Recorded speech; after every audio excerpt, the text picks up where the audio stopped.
All right, it's Leil Shishi. It's Thursday night, and that means we learn Kedushas Levi here on my YouTube channel.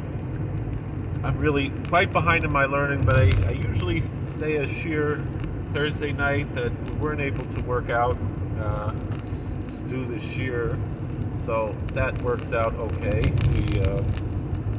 I'll be able to make up all my learning tonight. Mirz Hashem. Hopefully, I'll have koyach to learn. I didn't do my Gemara learning that I usually do today. Had a busy day.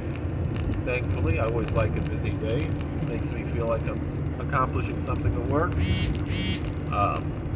And usually, while I'm doing some work, and there's some work that it's pretty passive, like it's copying DVDs and stuff. While I'm doing that, that's when I can sometimes, like Rabbi Weinberger said, I remember a long time ago, Chapa Mishnah could be more than a Mishnah, could be a block Gemara, a few block Gemara, or whatever else we're learning. But today, I didn't Chapa as much as I wanted to, and as much as I planned to, and also a lot of times while I'm on my way to and from work is when I do the learning. I think it's a little bit safer for me to make videos than to do the learning. But Shem Hashem.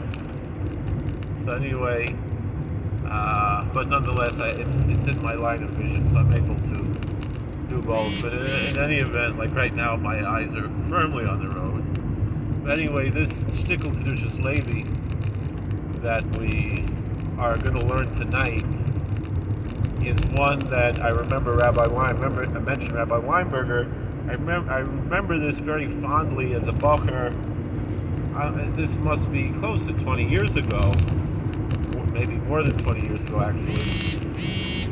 It might even be when he was still in the house, and they didn't have the shul yet, but I don't think that's the case. I think the shirim on the Kedushas Levi, Zchusi Galeno from Rabbi Weinberger, were already in the shul. Probably was when I was in college.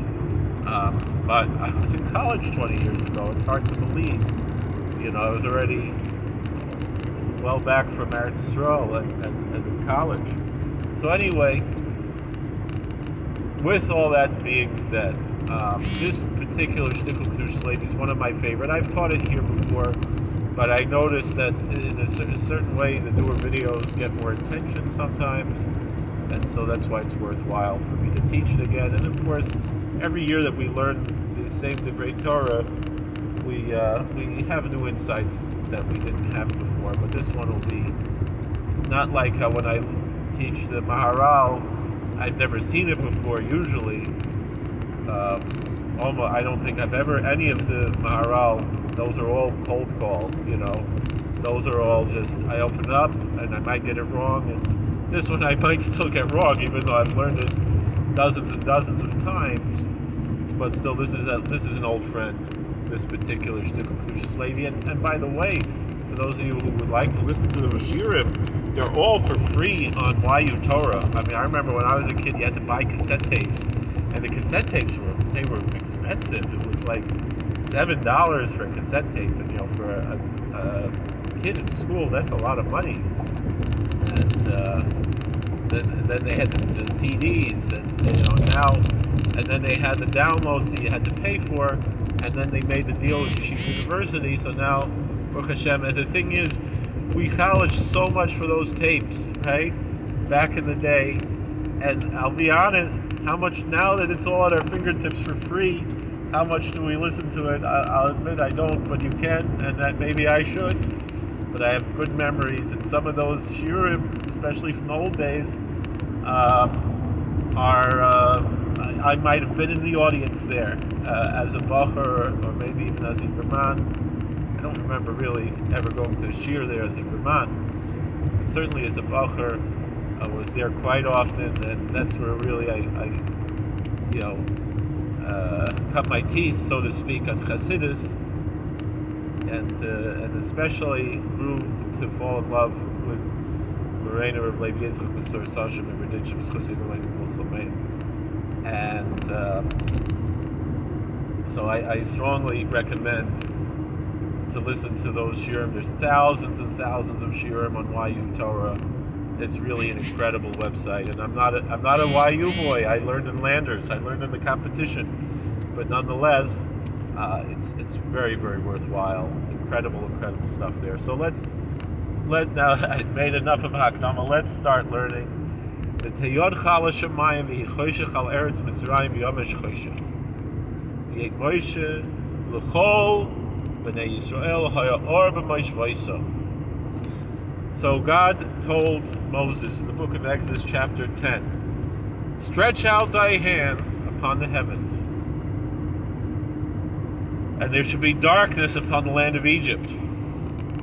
And then it says, V'yomesh choshech. Usually that's translated as, and there was a palpable darkness.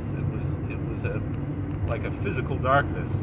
But that's not how the Kedushas Levi is going to learn it. We're going to see. V'yek Moshe, and so Moses stretched out his arm, his hand, and then the next verse says, L'chol b'nei Yisrael haya or b'Moshe v'Yisam, and to all the children of Israel there was light in their dwelling places. And so this is going to explain that very, very well. And I remember, this must have been, it was either over the summer, or it was actually, I'm thinking when I was still in high school, because I remember telling this over in yeshiva in Eretz Yisrael to one real Litvish bacher, good friend of mine, and someone who had a geschmack for Hasidus, and now he's more of a Bal Musar, and he actually has wonderful, he's a very choshering man, and has very special divrei Torah on Kol Haloshen. This Rabbi Yitzchak Pinkins is on this inside. A younger man learning in the Mir, I think still Ad Hayom in Yerushalayim, sitting and learning. Here I am working. He worked when he was a bacher, and here I am, a younger man, and still working for a living. But Baruch Hashem, we still can learn a little bit, can't we? So I can't say I'm a balabas because I'm not making enough money to be a balabas for the type of mishpach I have. So I guess I'm still considered a younger man, right? But I'm making Baruch Hashem more than I ever did before. And I'm thankful and grateful to HaKadosh Baruch for whatever we make. It's just the money isn't worth as much as it used to be. That's, I think it was Alan Watts who said that, you remember the Great Depression, they ran out of inches. They ran out of the measuring sticks. Whatever it is, we'll see what happens. In any event, I remember telling Rabbi Pinchas on this inside this, and when I told it over to him, he said that's mamish the pshat. That has to be like it makes so much sense, Anyway, let's learn. Ayin Rashi. Let's see what Rashi says. Medaktik aloshen v'yomesh choshech. So Rashi, he looks at this when it says v'yomesh choshech. Maybe we should learn the Rashi like we do with the Maharal. Let's see if he has here. He doesn't. Let's see. Let's see from there if we can. We'll be able to get back to where we were. That's the question. If we play this game.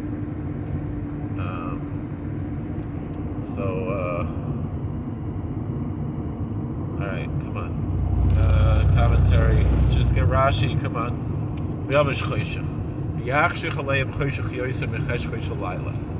That there was such a level of darkness on the Egyptians that it was more than the darkness of the regular darkness of night. Meaning it was the darkness of the night that became darker and even more darker.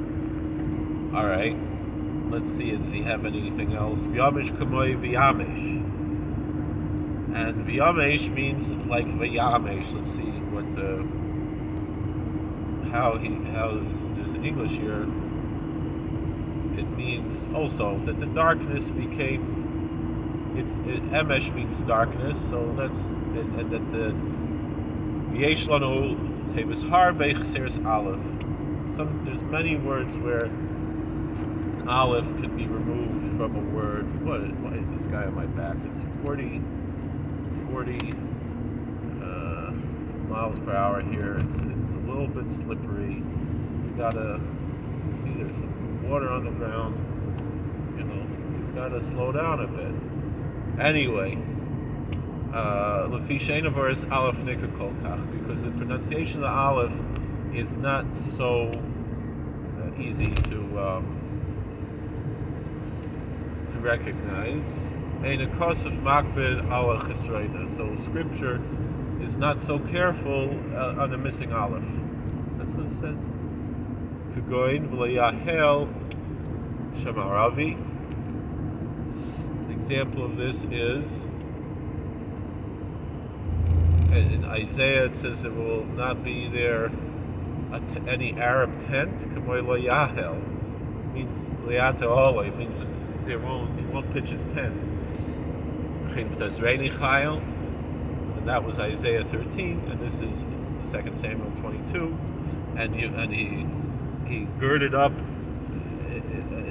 as a strong, powerful, valiant warrior. That he girded his loins. V'unklis tirgem lashon hasara. But Unklis learns it differently. Unklis understands V'yamish Choshech is a term of removal, which is how the Kedushas Levi learns it. Yamush, as it says that he will not leave the tent. Bas di'evid kaval leilya.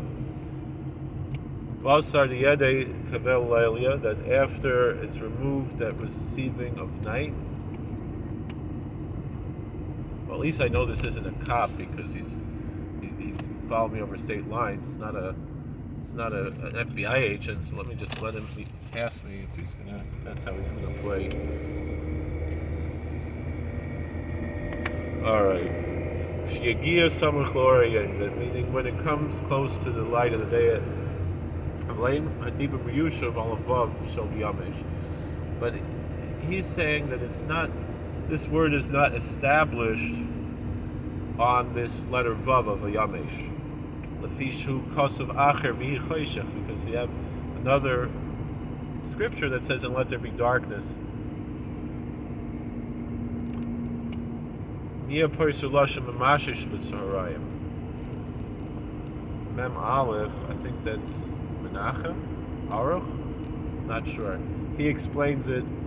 See, I don't know the Rashi. I know the Kedushas Levi, I don't know the Rashi. That's not my hard saying. Mamashish b'tzarayim in Deuteronomy 28 during the Tochacho, Kisavo, it says to be,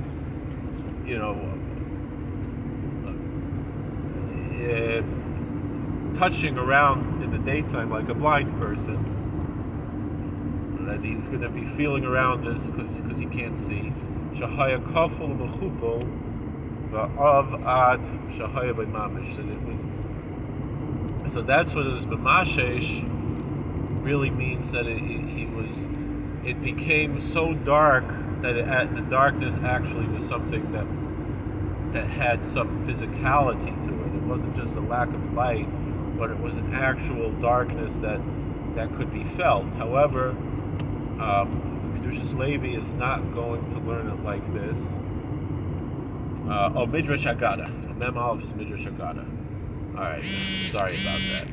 So the Medrash says that, so let's see, can we get back to the Kedushas Levi without scrolling down? So Medrash says that it means that the darkness was palpable, something physical that could be felt. Alright, let's see. Is it even going to open up? Maybe we should pause it until we can get there. Alright. So, alright. Pauses are good, right? So Rashi explains V'yamish Choshech, V'gam yesh l'daktek shekosav l'chol b'nei Yisrael ha'arba ma'ishvaisam. So we just learned that Rashi, and now we can also look at carefully at what this verse says. The following verse, that until all the children of Israel there was light in their dwelling places. If Rashi is making such a big deal about the darkness to say that the darkness is something. So then the darkness is something, and then so you shouldn't have said that there was light in the dwelling place, but rather there was not darkness. Varalpi a medrash, so we can explain this according to the medrash. So another medrash. Where did the darkness come from? From the supernal darkness. Shne'amar Yashes Choshech Sisroi. In Tehillim, in Psalm 18, verse 12, it says that he places darkness in his secret hiding place. V'yesh lahavin. So you can understand like this. Yeh choshech shel Mitzrayim me'choshech shekosim bo Yashes Choshech Sisroi.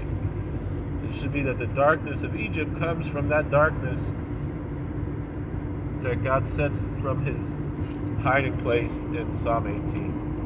This is a hint to the hidden light.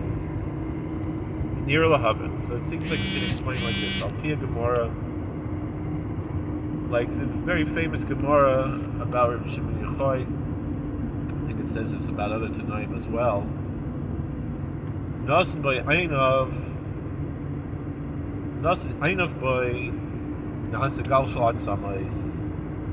That Shimon Yochai, he saw Yehuda ben Gerim, who ratted him out, who was a Moiser, mastered on him, and he set his eyes on him, and he became a pile of bones. What does it mean that he gave him his eyes? Usually we understand it's like he looked at him and he had laser eyes, like some kind of superhero in the comic book. And he just shot out of his eyes and turned the guy into a skeleton. Like if you ever saw Teenagers from Outer Space, they used ray guns to turn people into skeletons, and they had the strings on the skeleton, like would it be in the classroom in the high school, right? That's the type of skeleton he turned them into. But anyway, and you can't be too rich or too thin, right? That's what Crow said, right? Anyway, so what's going on here? What does it mean? But it doesn't say he looked at him. It doesn't mean stuck in love. Or it says he gave him his eyes. He gave him his eyes. We have more than that. Book of Proverbs says in the Bible that it's not good for a righteous person to punish. Saints don't like to punish people. Tzaddikim don't like to punish people. Venira. So it seems like this. Tehine behiras bare baruch who ain't safe. Right. So we're going to learn it like this. Light of God is infinite. Right. And when God decided, it came up in His will to create His world. Begin the Yiskrei Rachu. So He's called merciful. Tzimtzum b'hirosai kafi ikus b'kablim la'olam esrafim. So, and we've talked about this before in the past few weeks about the concept of tzimtzum. That each world has a particular filter of tzimtzum that exists for that world. So, for example, there's the world of the seraphim, right? Those angels that are called seraphim, which are, according to, if you look at what it means and look at the Svarma Kedushin, it's a type of a dragon angel, right? I know it was just Chinese New Year, and they have the dragons. It seems like they have some hasoga in China of the, I don't mean the communists, they probably don't believe in this stuff anymore, but the old traditional Chinese view of a dragon was that it was some kind of an angelic creature, not like not a physical creature like in the West, but the truth is that in the East they also had physical dragons. They had both. They had the physical dragons and the supernatural dragons, right? But anyway, dragons are kind of like angels, right? To the Chinese dragons are kind of like angels, and that's the seraphim. Those are the angels that say, "Holy, holy, holy is the Lord of hosts. The whole earth is full of His glory." That's what they look like. Rabbi Bar Tzadok said they look like the Chinese angels. That's the way they look. I guess he's seen them. Anyway, the world of the seraphim, of those angels, which are very lofty angels, are angels that are, there's still creatures. There's still, there's something that was created. There's something that has their own, they're not that different than us. Just they're on a higher level than us, right?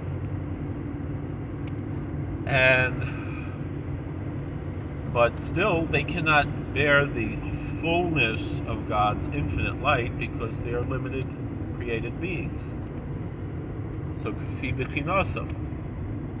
So, according to their level, these dragon angels receive God's light in a certain level of filtration that is acceptable according to their level. And so to the world of the angels, they're called chayos, the chayos hakodesh. They're called living beings or animals, wild animals. And Ezekiel talks about those with the different faces. And then the angels are just called angels. They have their own level of filtration. It's lower than the chayos hakodesh and the seraphim.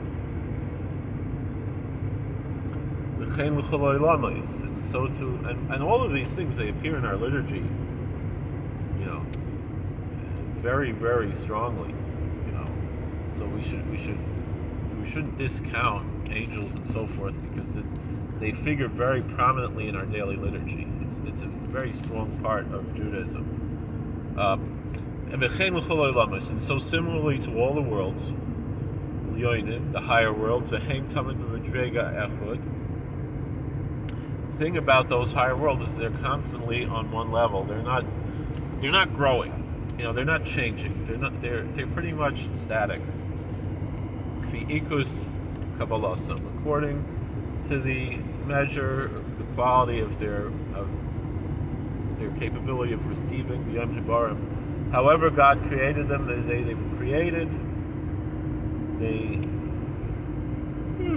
They're pretty much stuck there. We can talk about all the discussion of other parts of that, but nonetheless, we'll stick to this, what it says here.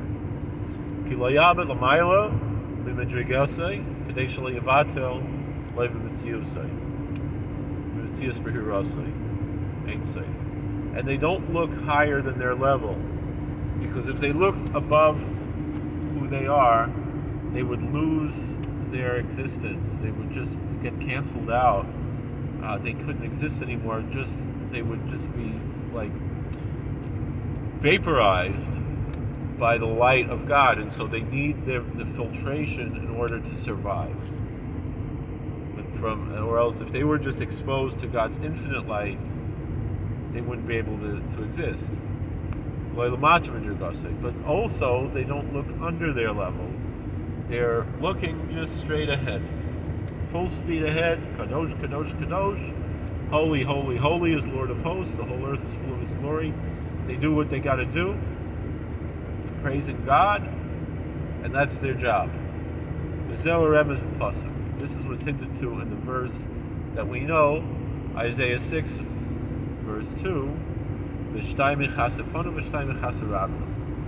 That they had 6 wings, and 2 of the wings they covered their face, with 2 of the wings they covered their feet.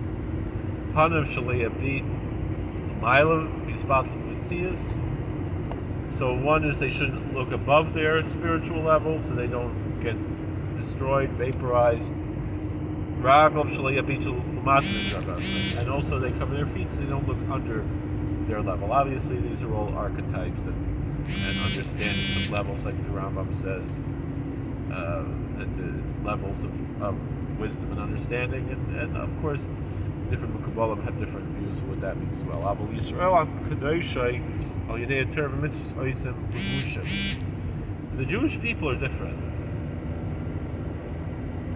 The people of God, and really we could maybe say all people of God of any religion, whatever, but we'll just stick to what it says here. They make garments through the Torah and the mitzvahs. And they're upwardly mobile spiritually. They're able to go higher and higher, and other people can too. You can convert to Judaism first of all.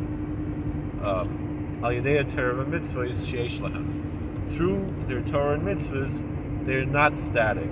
They are moving. They are moving. This is a path that we can walk on, as opposed to just being static.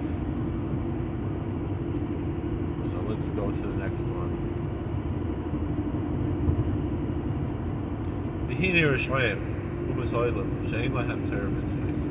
What about the wicked people who don't have Torah mitzvahs? They're always on one level. They're not growing unless they're, and we're talking just the wicked people. We're not talking about righteous people right now.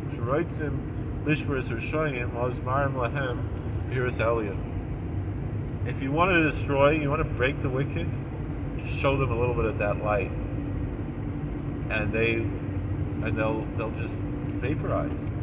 If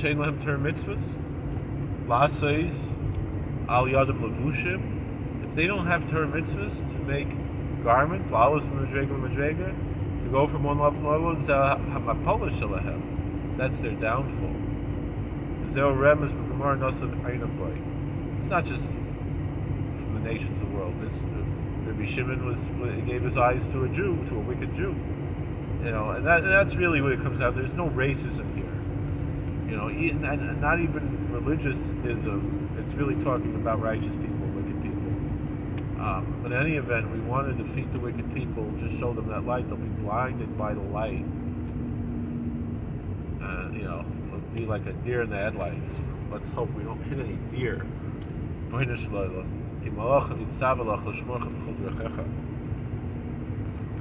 So anyway, we missed some this morning, I know. This is what it means he gave his eyes to him. Meaning he showed him that supernal light. He let him look through his eyes. But if someone doesn't do Torah mitzvahs, someone doesn't attach himself to Torah mitzvahs, he's not able to make garments. And he's not able to stand that supernal brightness and light. That's shining on him, that brightness. And through that he becomes a pile of bones. But also it means Gal Shal Tzamas, I think Rabbi Nachman explains. It means that he becomes Gal also means to reveal, Giloi, and Atzamos means Etzem, like the essence. He reveals the essence of this person, which is holy and good, but he can't handle it, And now we can explain this verse that the darkness was like the way Onkelos says the darkness was removed. Right? Rashi brings from Onkelos that V'yamish means that it's removed. And also the darkness is a reference to the filtration, the tzimtzum, the constriction. So that's what it means. The darkness was removed. That they removed the tzimtzum, they removed the filtration. God removed the filtration in order to pour down on them that supernal light, that the Egyptians should see this great light of God. The Heim Shein Lahem Torah mitzvahs, and those who don't have Torah mitzvahs, this was their downfall, because they were blinded by the light. And that's what it means, and unto all the children of Israel, the Israelites had Torah mitzvahs, even at that point, before giving them the Torah. they were able to make garments so they could go from one spiritual level to the next. Or there was light in their dwelling place. It means that there was more light. So it's not just that there wasn't darkness. There was more light than there was before. And from this we can understand the statement of the Talmud lesson. Lavoi, Gemara Nedarim Chesed Beis 8b says that in the future, Kedushas Baruch Hu, Chamim and Artika, God is going to take the sun out of its sheath. It's I remember they used to talk about the ozone layer, right? So something like that. And what's going to happen? Tzadikim Misrapim Bo, the righteous saints will be healed by the light of the sun. V'sho'im Nedoinim Bo, and the wicked will be judged by it. They'll be burnt up. Ki Chamar al Be'er Elyon. The sun is here. It's an archetype for the supernal light. We're not talking about the sun. We're talking about the supernal light. Nartika Marl Tzimtzum, and also this. It's not talking about the ozone layer. This sheath is talking about the tzimtzum. It's talking about the filtration spiritually that makes us able to survive and have free will and so forth. Harem is Yigala Behiras Elyon.